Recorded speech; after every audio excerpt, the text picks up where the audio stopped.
Every January, America transforms into a self-improvement boot camp. Gyms overflow, diet apps crash, bookstores run out of self-help guides, and everyone swears this year will be different. New year, new me. It's catchy, it's hopeful, and it almost never lasts. By February, the gym is empty, the journal gathers dust, and the detox diet quietly dies somewhere between pizza and regret. But here's the thing. Americans know it won't last, and they do it anyway. Every single year. Why? Why do Americans keep chasing reinvention like it's a national tradition? Why spend billions on self-help, fitness memberships, and goal planners for a version of themselves that disappears by spring? Because New Year, New Me isn't really about change. It's about control. In a country built on hustle culture, competition, and constant pressure to do better, the new year offers something priceless, a clean slate, a chance to hit reset, to forgive the past, to believe in the illusion that transformation is just one decision away. It's not laziness that kills resolutions, it's the system. The same industries that sell you hope also sell you failure. Diet plans, gym contracts, self-help apps, they profit most when you don't change completely. They turn your guilt into revenue, your hope into a business model. So today we're unpacking the cultural addiction behind America's favorite tradition. Why New Year, New Me is less about becoming better and more about surviving another cycle of self-pressure, marketing, and momentary motivation. Because the truth is, Americans aren't addicted to change. They're addicted to the idea of it. America runs on reinvention. From its founding stories to Hollywood scripts, the country worships the idea that anyone can start over. Self-made, second chances, fresh starts. It's practically the national religion. And nowhere is that more visible than on January 1st. The calendar flips and suddenly everything feels possible. New body, new habits, new mindset, new life. It's not just optimism and it's identity. The American dream has always sold the fantasy that change isn't just achievable, it's required. If you're not improving, you're falling behind. Historically, this obsession with self-renewal goes way back. In the early 1900s, moral reform movements told people to clean up their lives through discipline and virtue. Later came the post-war boom, the age of the self-help book. Dale Carnegie, Norman Vincent Peale, Tony Robbins, all preaching the same gospel. You can remake yourself through willpower. So when New Year's rolls around, Americans aren't just making resolutions. They're performing a ritual of identity. They're proving, at least to themselves, that they still believe in the promise of reinvention. That no matter how bad the past year was, the future can be rewritten. It's deeply emotional. That moment of writing 2025 goals isn't about logic, it's about hope. It's a yearly confession that says, I can do better. But here's the twist. America's obsession with the clean slate isn't about progress. It's about relief. It's the one time of year people are allowed to forget failure and start fresh, even if they know it won't last, because the illusion of transformation feels almost as good as the real thing. But what happens when that hope turns into a business? When self-improvement becomes something you buy, not something you build? Every January, hope goes on sale. Gyms/membership prices, wellness brands launch detox teas, and self-help authors flood your feed with life-changing books. The message is everywhere. You're not enough, but you could be for $19.99 a month. The self-improvement industry is massive, worth over $14 billion in the US alone. And it's not slowing down. From online courses to mindfulness apps, from manifestation journals to protein powders, there's a product for every insecurity. The brilliance of it all, it never actually ends. There's always another 30-day challenge, another version of you to chase. It's a business model built on the illusion of progress. The goal isn't to make you perfect, it's to keep you trying. Because if you ever truly felt satisfied, you'd stop buying. The marketing is almost poetic.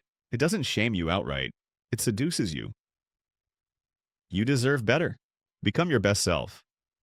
It frames self-criticism as empowerment, and that's the trick. You're not fixing yourself because you're broken. You're investing in yourself. It sounds noble, but it's still consumerism dressed in affirmations. The biggest winners?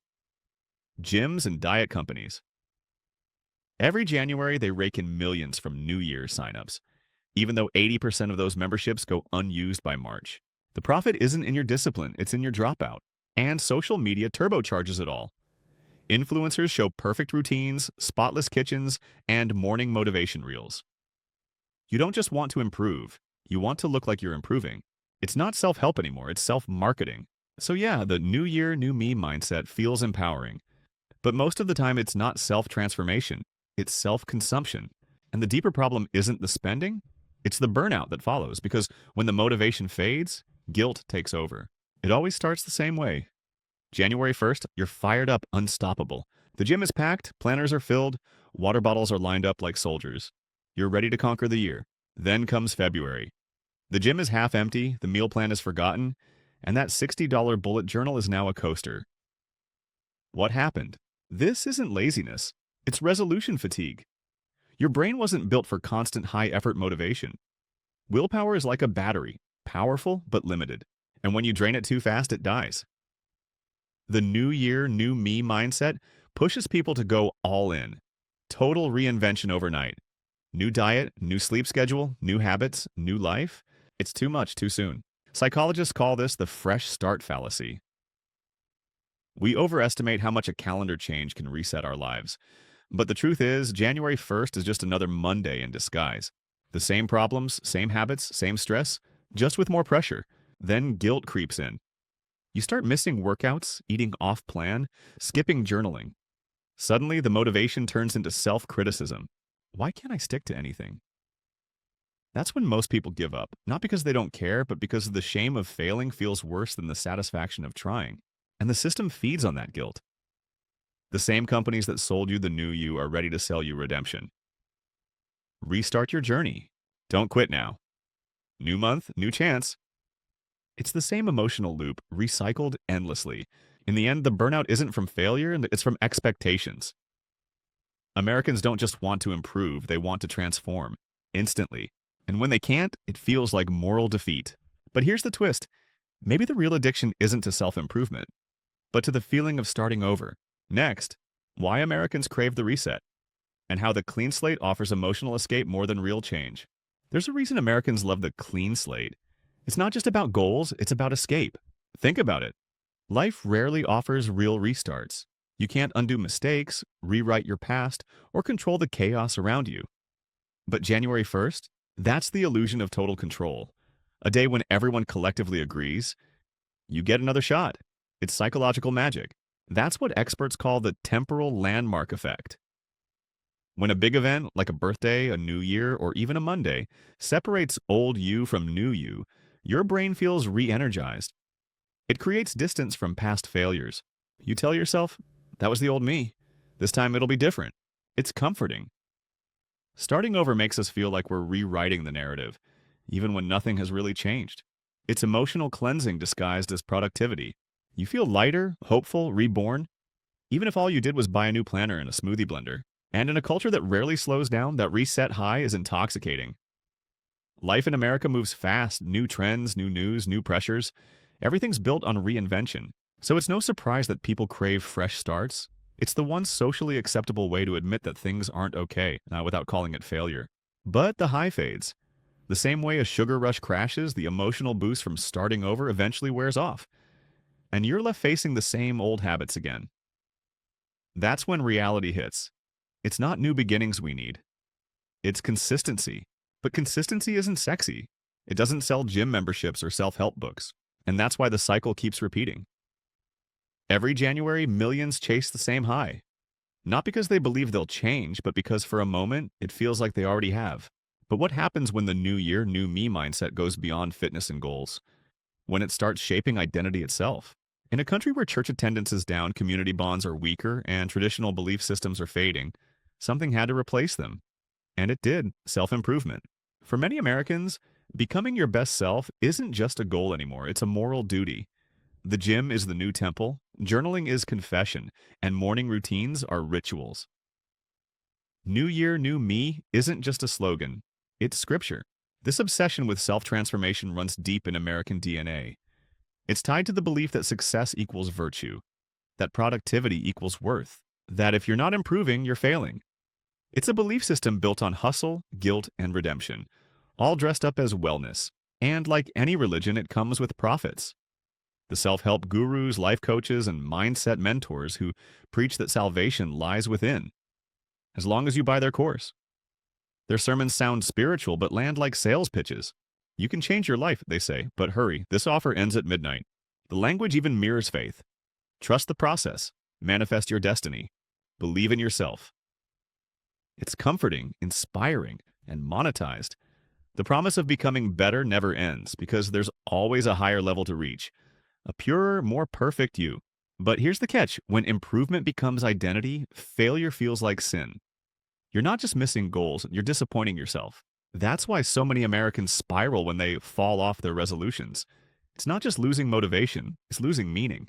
In a way, New Year, New Me isn't about the future, it's about forgiveness. People use it to cleanse guilt, to believe again, to restart when everything feels heavy. It's spiritual survival through self-work. But here's the twist: maybe the answer isn't to stop reinventing yourself, but to stop selling the idea that you must. Here's the uncomfortable truth: real change is boring. It's slow. It doesn't look good on Instagram. There's no dramatic music, no day one montage, no before and after reveal. Real change happens quietly in moments no one sees. The problem with the New Year, New Me mindset is that it treats transformation like an event, a single explosive decision that fixes everything. But change doesn't work that way. It's not a one-time performance. It's a series of small, often unglamorous choices stacked over time. You don't need January 1st to start. You need Tuesday morning when you don't feel like it. You need March 18th when nobody's cheering you on.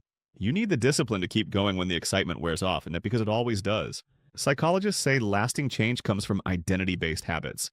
Instead of focusing on what you want to do, focus on who you want to be. Don't say, "I'm trying to get fit." Say, "I'm the kind of person who takes care of their body." The goal stops being a finish line. It becomes part of who you are. And the best part? You don't need to throw away your old self to become new. You just need to build on what's already there. The old you isn't the enemy, it's the foundation. Once people stop waiting for perfect timing at New Year's, new months, new motivation, and start acting in the middle of the mess, they finally find real growth. Because the truth is, change doesn't start when the world resets. It starts when you stop pretending you need a reset to begin. But that's exactly what makes America's obsession so fascinating. It's not about failure at all. It's about hope. Every December, even after another year of failed resolutions, Americans line up to believe again. They know the odds. They know the gym will be empty by February and the meal plan will fade after week 2. But they still whisper it. Next year will be different. That's the thing about hope. Logic doesn't kill it. Disappointment doesn't either. Hope regenerates. And in a country built on the promise of second chances, that belief in reinvention never really dies. New Year, New Me isn't just about fitness or productivity. It's about redemption. It gives people permission to forgive themselves for not being who they wanted to be. The resolutions, the planners, the vision boards, they're rituals of hope. They say, "I still believe I can change." And sometimes that belief is enough to keep people going through everything else. America's economy runs on consumerism, but its spirit runs on optimism. That's why even when the whole system feels rigged, people keep trying. They keep dreaming of better versions of themselves, healthier, kinder, richer, calmer, because hope sells, yes, but it also heals. And maybe that's the real reason the cycle never ends. For a brief moment, when the clock strikes midnight, people feel like the world pauses, like they've been handed a blank page. It's fleeting, but powerful. It's not about who they become, it's about remembering they can. So even if 80% of resolutions fail, maybe that's okay. Because every year, millions of people choose to believe again, and that act alone is its own kind of success. New Year, New Me is less about goals and more about the human need to believe in progress.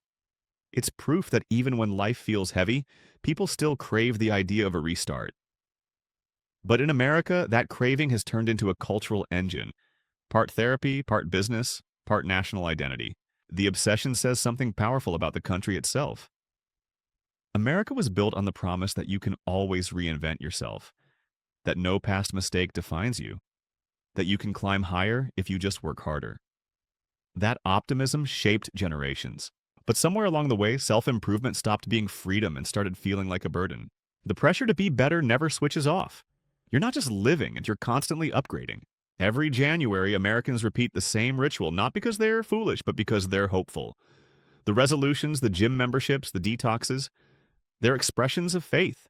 Not in the products or the plans, but in themselves. Even if the system profits off their hope, that doesn't make the hope meaningless, it makes it human. Maybe the real lesson isn't to stop setting goals, it's to stop expecting transformation to happen overnight. Because real change isn't loud, and it doesn't wait for January. It's small, quiet, daily. The kind of change nobody claps for. So, yes, New Year, New Me might be a cliche, a marketing trap, a cultural addiction, but it's also something softer. A reminder that people, no matter how tired or cynical, still believe tomorrow can be better. And maybe that's the most American thing of all.